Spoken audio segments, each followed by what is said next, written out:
sir. Yeah, it looks like I'm back on. And I'm on the cable and everything, you think?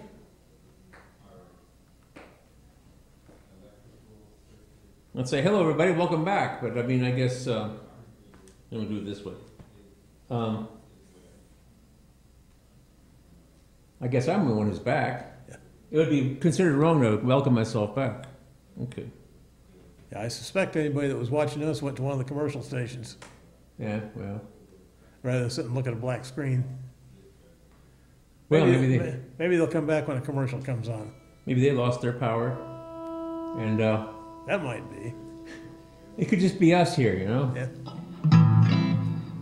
What if they had a guitar show and nobody tuned in? Huh?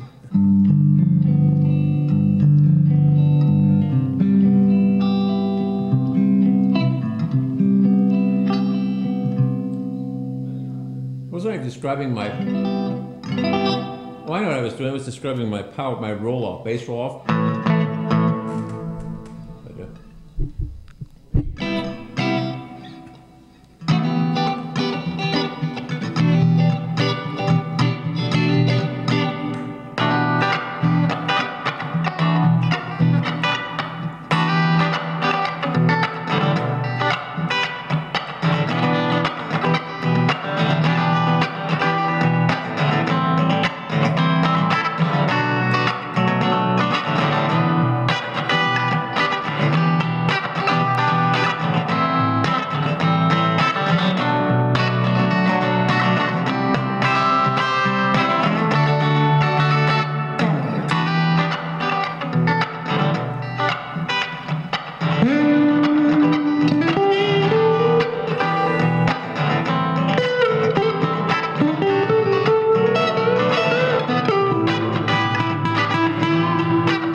case our viewers came back, we should probably plug your personal appearances. Well, it's going to be a lovely weekend. Thursday, Friday, Saturday in Kelowna. It'll be the Tuscan Moon. It'll be cool, and the rain should stop. So I will be in Kelowna, more toward 5:30-ish, in between there on Thursday, and 6 to 6:30-ish on Friday and Saturday. I do recommend making reservations because people get turned away. That's the Tuscan Moon. Tuscan Moon down in beautiful downtown Kelowna, Iowa. You can go down Highway 218 and turn on to the west on Exit 80. Exit 80, Highway 22. Go through Riverside, future birthplace of Captain Kirk. But I've stopped doing that when I can help it because there's a stoplight. See, they ripped up the streets in Riverside there, and they're so as they have done all over Iowa City. Yeah, they're doing it everywhere. That's just driving me nuts. Yeah, and Coralville. Yeah, everywhere you look. And this road construction, which I think of as road constriction, is so it's a single lane going through town. Now it's kind of hard to necessarily get around it and stuff. Though you can take a meandering tour around it, but the actual stoplight lasts at least a few minutes because like everybody from way over yonder come through, and then you get your chance. And I tend to hit that red light. Also, I find people who turn off into Riverside and they're like, they don't know where they're going, and it's a 55-mile-an-hour speed limit, when you get off the highway, until it goes down to 45 and then 30 and then 25 in the middle of town. But then people get off and they go 35, and then they get down to, when it gets to the 45, they get down to 30. When it gets down to 30, they're down to like 20. And then by the time you get to the stoplight there, you missed it. Whereas if they just drove like the speed limit, you would have been through.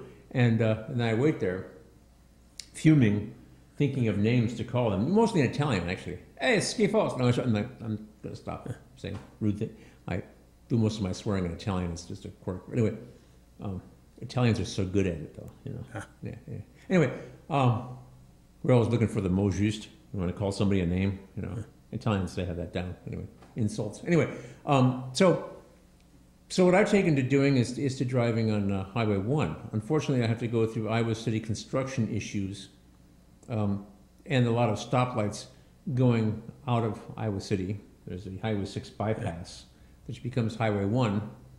And it's not, and they've actually, Highway 1 used to be a nightmare, but they widened it. That was a terrible construction project that made me never want to go on Highway 1 again, but now it's okay. And so if I really, really want to avoid it, it takes a little longer, but I will actually go out North Dodge, because I live on the northeast side of town, so I'll take North Dodge all the way out a couple of miles out of my way to Interstate 80, which I will take to the Interstate 380 218 exit, and I'll take that one to the 218 south until I get to Highway 1. And this way I only have a couple of stoplights the whole time, and there's no construction. And so I'm starting to suggest you go out Highway 1 if, the Riverside thing is, it's got to end eventually. They had this before, driving me crazy, but they completed that construction project. Now they have another one for another long stretch of road. Anyway, so I'm nattering on about these. They've had one lane closed on Highway 1 in Solon for a bit, but it's up north of where I get off, so I haven't kept track of whether it's still closed or not. Oh, north of Solon? I don't think so. I was up there yesterday. And it's open now? Yeah, so it's a smooth sailing, I think. Yeah, no, there was some construction. There's a single lane by Mount Vernon, because I had to go up there. I met my students, and I started teaching college again. So, see, look at, I'm not scruffy. Yeah, anyway, so I might dress shaving like someone with a day job. Yeah, I got a day job again. I'm a lowest rent professor you can have, but which is another thing. Now I don't know what it's called. I got to figure out. There's across from Co College in Cedar Rapids where I was also yesterday. I was at the two colleges where I teach. They have a what used to be the Thirsty Turtle bar. Yeah, has turned into a jazz club. Oh, and but what's the difference between a jazz guitar player and a park bench? One can support 4 people. Yeah, a park bench can support a family of 4. Yeah. Two jazz guitar players run into each other in the street, and one says to the other, "Hey man, I just bought your new record. It was awesome." You're the one. So you're the one, yeah. So, yeah. And of course, you know, difference between a rock guitar player and a jazz guitar player is a rock guitar player plays 3 chords in front of thousands of people, and a jazz guitar player Plays thousands of chords in front of 3 people. That's right. So I don't know how much money. Well, actually, they do blues too, but of course, blues is another thing that doesn't pay very well a lot of times. So. I was thinking about, I was listening to this thing, American Roots on public You're too radio. pale to be a blues guitarist. What? So you're too pale to be a blues guitarist. Well, there's some pretty good pale blues guitarists. I mean, Stevie Ray Vaughan. I mean, we can't say he wasn't a really good blues guitarist. SRVs went, but you know, I don't know how many people have heard of Tommy Castro, but you know, somebody gave me a Tommy Castro CD. It was someplace where I was playing, and some nightclub or something that they constantly were, you know, people were sending them CDs, and so the manager, you know, gave me a Tommy Castro CD, and she said, "This is that San Francisco blues sound." And I lived in San Francisco for 3 years, and I wasn't aware of it. I was at the conservatory, and I was classical guitar and stuff, and then there was the folk singers. I didn't know they had a blues sound. But so I took the CD home, didn't around and playing it, and I played it. I thought, yeah, it's pretty good, yeah. And then later on in my life, when YouTube came around, I started to, you know, look at Tommy Castro again. There's this one song, "You Can't Keep a Good Man Down." I thought, this guy was great, and it's interesting. He's still out there. I mean, a lot of time has passed, but he's a really interesting kind of blues guitar player, and. Yeah, he's not African in origin. I don't know, with a name like Castro, he might be. I mean, Well, it sounds Spanish. yeah, but he doesn't look like that different. I mean, Well, you know, Spaniards don't look any different than us. well, yeah. Well, it depends on how Moorish they are. I don't know, man. It's a small world after all. I personally don't care. In fact, I've heard this kind of racist stuff about musicians for years, and this thing about cultural appropriation. I could get if there's anybody watching, or if we're even cable casting, I get myself in trouble. But I'll tell you, I think cultural. I was at the where you have the sour cream and the cottage cheese at the Hy-Vee. It's called Culture. I thought, well, cultural appropriation would be if you steal some Yogurt. yogurt or French onion dip or something like that. That'd be a cultural appropriation because, you know, we're all people, and like I don't know. I mean, I've dealt with people like.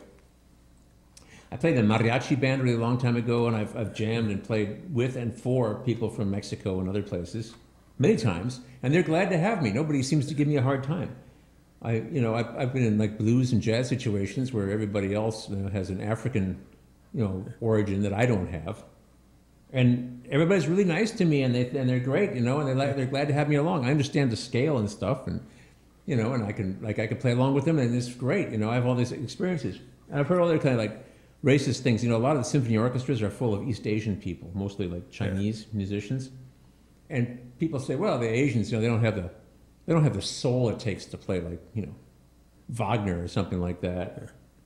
And my inner Frenchman says, "Penses-tu?"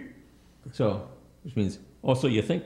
Yeah, there's nothing quite like it in English. But anyway, so my feeling is, you know, I don't know if it's true or not, but supposedly somebody one time asked Ray Charles why he had white guys in his band. He said, "They sound black to me." right. Well, the other thing is like a lot of those like musicians in Motown and so forth, the studio musicians were white people. And the Muscle Shoals, you know, soul singers and people had white musicians backing them up. You couldn't see what they, you know, looked like, of course, in the record, but and you know, there's all these like stereotypes about people, and I've had a lot of. I mean, I have a lot of friends and encounter. I come from this college town, so I've been hanging around with all kinds of different people all my life. I think if everything is I don't know about everything. I have had a lot of exposure to music and musicians, and it doesn't really matter where your ancestors came from way back when, or even where they came from, like, you know, where your parents came from. Yeah. It's just whatever you're into, you know, whatever you, you know, I was watching this, there's a guitar that I'm kind of interested in getting, you know. Sorry. Imagine that. But, okay, so I was looking at people playing them online, trying to find people who, you know, were playing them. there's a guy, Mr. Somebody. I should look him up again, but he's from Thailand, and I believe he is in Thailand while he's making these videos. It's this guy, and he's just jazz and blues on this. It's a kind of a copy of the Gibson ES-335, the one that B.B. King, Lucille, which is a very popular guitar been around for quite a few years. Been around about as long as I have, I guess. And a semi-hollow body electric guitar, and the Gibson, but there are many kind of copies. And I'm looking at the D'Angelico DC one. And, so I'm looking at this Mr. Ko or whatever is this guy from Thailand, and I believe he's in Thailand, and not, I don't know if he's ever been to the U.S. or whatever, but he's just great. He's whipping through all this kind of blues riffs of various types, different, there's all kinds of different styles of blues. He's getting into jazz. They're kind of like the spectrum from blues through jazz on this guitar, just demonstrating this guitar. And in Thailand. And am I supposed to say, well, you can't do that, you're not an American? No, man, if it's Duke Ellington said, if it sounds good, it is good. And, I don't know. Makes me think of when Phil was here, he used to tell us Wagner's music isn't as bad as it sounds. That's right. Mr. Skopinski's here. Have some. Thank you, sir. Yeah, just a couple of things I was thinking about. I'll just kind of get down this way if I'm... You can sit in one of those theater seats over there if you wanted to. Yeah, there we go. I'll be vain today and be on camera. As far as the Thailand jazz and blues player, Gene Shepard. I've referenced Gene Shepard quite a bit here, and I used to listen to his radio show when I was growing up on the East Coast, and he traveled quite a bit. And I remember I actually have a CD of it that a friend burned for me, where he talking about his travels in Bangkok, Thailand. Mm-hmm. And now Shepard lived in New York City. He lived down in Greenwich Village. He was very hip. Musically, not just with classical music, but with jazz. I mean, he lived in Greenwich Village in the 50s and the 60s. And he said that he wandered into a club in Bangkok where they were playing jazz. Mm-hmm. And he was impressed. He said they were hip. They knew what they were doing. And to impress somebody like Gene Shepard with jazz in Bangkok, Thailand. So, there's a lot to be said for that. By the way, while I'm here, I remembered about we're talking about the cymbalum earlier, before the dulcimer. It's similar to the dulcimer, a hammered instrument. Okay. It's a lot more resonant than a dulcimer. I think the dulcimer is like an acoustic folk instrument. It's kind of what people think of. The dulcimer projects more maybe like a piano, but it's a hammered instrument. What do they hammer? They don't hammer strings like a dulcimer does. No. Well, yeah, they may be strings, but it's more like a piano. Sounds a little bit more like a piano. A lot of the gypsies used it in their. So it maybe is more amplified because the listening milieus, like the clubs and the cabarets and the cafes where gypsy orchestras would typically play, they'd want something that projects a little bit more. So that's why I think of it as projecting more like a piano, whereas a dulcimer has maybe more like a harpsichord sound to it. Yeah. But I'm pretty sure there's strings, but maybe more like piano strings, that more resonant kind of quality. Because I've seen a lot of videos, and I don't know what there's like in Turkish and other languages and so forth. There's one that I was watching these two guys together, an older one and a younger guy. And they were both really good, but they both had these like large hammer dulcimer type things in there, and the older one was playing the fancier stuff, and the other one was sort of his accompanist, sort of like you have, like in my world, you have two guitar players. One person is playing the lead, and one person is playing the thing on top. But one person is playing the chords, and the other person is playing the melody. But they were both banging away, and they were totally dovetailed. But definitely part one, part two. And I don't know what that was, but they were bigger than a hammer dulcimer. They had a much larger resonating box underneath them. Well, every instrument has a cousin in a different country, you know, and each calls it something different, but the concept is the same, and probably the concept of those instruments were taken from one country to another, modified a little bit to the local culture, and so there you have it. If you want to hear it in Western classical music, I mentioned the Zoltan Kodai's Hari János suite has extensive use of solo cymbalum, and you can hear how it projects nicely over an orchestra, you know, a big symphonic orchestra. Kind of reminds me back when I was in New Jersey. My grandparents, my father is from the Middlesex County in central New Jersey. New Brunswick's the county seat there. That's where Rutgers is. So I spent a lot of time growing up in that area. And the radio, Johnson & Johnson, the pharmaceutical company, there was home based in New Brunswick. And they had imported a number of Hungarian immigrants to work in their factories, like back at the end of the 19th century. So there's a little Budapest in New Brunswick, and they had the Pete and Jules Karras Hungarian Melody Hour on the radio every Sunday. And I remember their theme song had a prominent cymbalum part to it. I always remember Hut Huttum Hut, which is 636, when they'd give commercials, advertisements that speak in Hungarian. I remember Trent Aluminum, some aluminum siding company, and they'd always give the phone number. It was Hut Huttum Hut, which is 636. That was one of the prominent prefixes in New Brunswick. So you have Huttum Hut. Yeah. So when I think of cymbalum music, I think of Hut Huttum Hut, you know, whatever. So anyway, just some ramblings, but it's a cool instrument.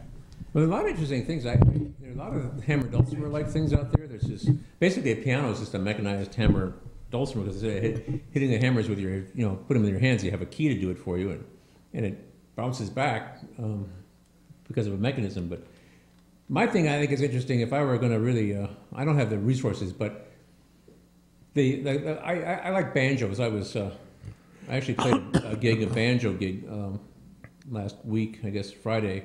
At the Pathways, which is an adult daycare place. And I did a little banjo concert there. And I restrung one of my favorite banjos. And it was different. So old-time banjo instead of a bluegrass banjo, the open back, you know. Because I'm kind of a frailer along with kind of a Scruggs-ish banjoist. But anyway, so I guess what I'm nattering on about is like banjos are all over the place too. It's something, a drum with strings on it. So the Japanese have the shamisen. There's something in India. There's something like, the ektar as a one string, you know, like gored with a banjo with a skin over it, and it's not vegan. And then my banjos are vegan, by the way. They have fake heads. But, you know, I've told you this before, I'm sure, but you know, the American banjo traditionally has calf skin for the drum head. Shamisen in Japan. Meow. Yeah. Kitties. Cheap ones have dog. Never mind. Okay. We wanted to name her. We had to name her a cat, and she was a real terror of a kitten. See, has a lot of personality. She's 13 now. She's calmed down and become quite a lover, but she was a real scoundrel as a kitten. So I wanted to name her Shamisen. And people say, "Oh, that's really pretty, Shamisen. What is it?" It's a kind of a Japanese banjo, with 3 strings, but. And then my wife and my son vetoed the idea, and we compromised to call her Attila. You shouldn't have told them what it meant.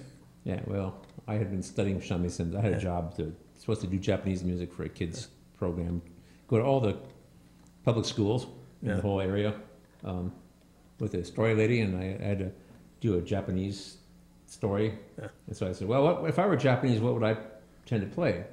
And I looked at the things their traditional instruments, and the shamisen looked like the most promising for a guy like me. And I found out I could get a good one for $3,000, and I was getting like $100 a pop for my gigs, but take a lot of gigs to pay for that. Yeah. So the closest thing I had was a banjo, and I'd explain about the shamisen and things about it, and my lack of owning one to all the 5th graders I was working with, and tell them what they used for a drum head, because that's the sort of thing 5th graders want to know about. Well, I skinned a naga for this kid. That's right. That's the Japanese pentatonic scale. Which they borrowed from the Chinese. But anyway, and then they didn't give it back. The Chinese moved on. Anyway, reminds me, I've got a peepaw. Never mind. I've got the guy at the guitar shop gluing the wooden frets back onto a peepaw. This guy gave me a peepaw and a sitar. And someday I'm going to bring him on the show and show people how I can't play them. I think I might be able to play the peepaw, but just because sitar, I don't know what's going to happen. But, Anyway, I forget where we were with all this. I was goofing off, wasn't I? So,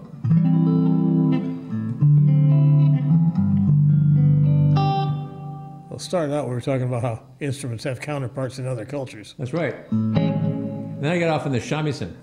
But I mean, they're banjo-like things all over the world, and I'm kind of more of a...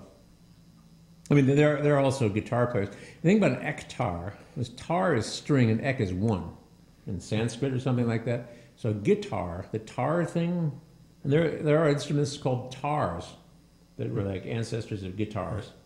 And the tar thing is really big. I don't know. It's not like, like here. I mean, tar is what they put on you put on your roof to, stop up the holes and stuff. But what you might step in and ruin your sneakers. But yeah. And you were the one to research this the cat gut, the gut string thing years ago. Like it's cat, and it's got nothing to do with felines. It's another word altogether, which means dried guts or something like that. So cat gut is like dried sheep intestines. But there are all these cats around. I know. Well, that would be so much raw material.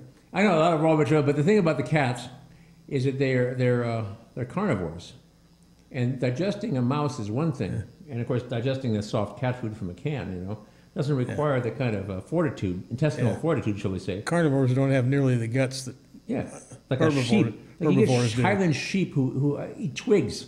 Yeah. Those guts. Now those are something you can make some music on. So, imagine what a panda must have for gut. Yeah, eating bamboo all day. Oh man, I don't want to think about pandas' digestive tracts. I'm sure they're really cute to look at pictures of them, but I'm sure they probably have terrible personal habits. Anyway, that's not what we're here for. Actually, if I turn down this tone knob a little bit, it makes the guitar just a little bit less sharp, and I don't hear that much. I hardly hear any noise coming out of that amp.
Yep. So there's a couple secrets to. Okay, so this guitar is totally silent at my house. My house is pretty noisy as far as like whatever interference I'm getting. The TV station, since we've improved the lighting grid, this has caused terrible problems for people like me. So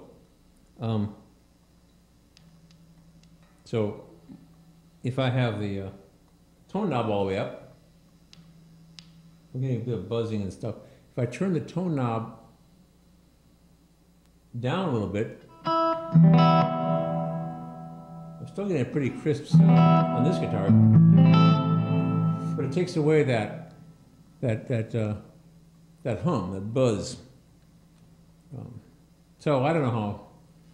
The thing is, if you play guitar in a bar and you're plugged into the same circuit as the neon beer sign, and we all know that neon beer signs are going to LEDs, and it goes bzzz, but the thing is, you might not hear it, because I remember I played a lot of bars, in my youth, and one thing was one thing that happened, like every night there'd be at least one fist fight that would take place in front of me. Sometimes several. Sometimes they were like minor brawls, like several people get involved in these things. If you ever watch the old westerns, when they have the big bar, the saloon fight, and the piano player just keeps playing and plays even faster. That's a old western thing, Now, if they had Marshall Dillon, he'd put a stop to that right away. Yeah. But a lot of the movies they had the saloon fight. But I used to play in these situations. But the also thing is that there are people who were not only talking loud, they were shouting at each other, and I had to be fairly loud. And my thing is, in my troubled youth, when I was first in the business, say in my 20s, I'd made this transition in a very short time from trying to be a classical guitarist, where you sit there and the people have a program in their lap and they're supposed to be, if you cough, you're supposed to leave, And the thing is, that's a great situation to play in, but the problem is there's nobody there, you see. Yeah. And a lot of people who are there because they're forced to be there.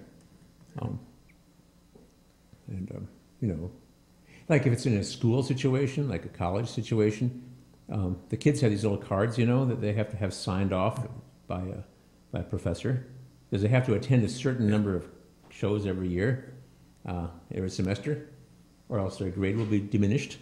You see, so they have to be there. Okay?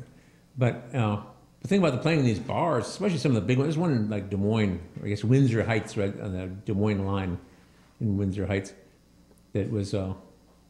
They had fights, big fights, and then they also had this ventilation. So everybody smoked in those days. So for me, well, actually, I was smoking in those days, but there was an exhaust fan at the back of the stage, so all the smoke and all the bar smell would go filter through the stage and go out, to the parking lot. So, and I played acoustic guitar with no pickup in it, because those were rare in those days, and I have two microphones, one here, and I try to, turn it up as loud without getting feedback, and I could hardly hear myself. Later on in life, I started playing an electric guitar, and then I had a keyboard amp I'd do vocals through and have them stacked on each other, and turn them up like really loud. And yeah, the one Telecaster I had would react very badly with a beer sign, but I couldn't hear it over the shouting, you see. So there you go, see. So my Tuscan Moon experiences and my Tom's Guitar Show experiences, this room is relatively quiet. Like Bob isn't like, yelling at me or snoring or something, or there are no crowd noises or anything like that. And Tuscan Moon is quite, I've been playing the Tuscan Moon for years now. I have never seen a bar, like a fight there. See? But it's like, it's kind of place that has a wine cellar. What you need is, if you want the bar fights, people get loaded on Busch Light is what they use now. It was PBR on tap back in old style when I was a young fellow. But anyway, so I want everything to be really quiet. I know a lot of the jazz cats. Yeah, it's kind of noisy, but take the edge off it. A lot of the jazz cats will have a great big amp, but they'll turn the volume down and the tone down. So rather than having like this, it'll be like.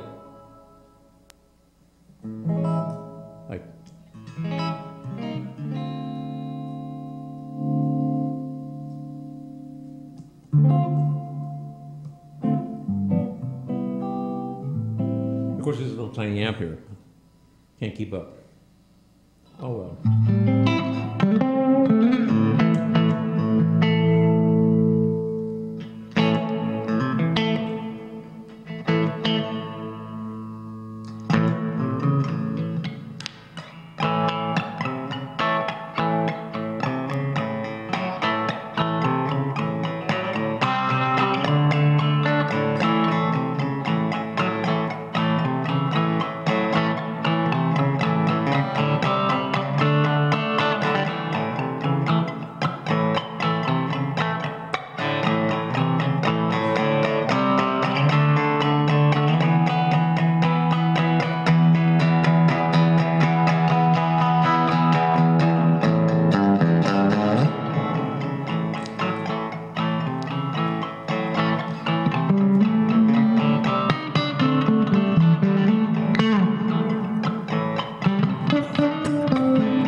at Tom's Guitar Show. Check me out, Tuscan Moon in Kelowna this week. Thursday, Friday, Saturday. Make reservations.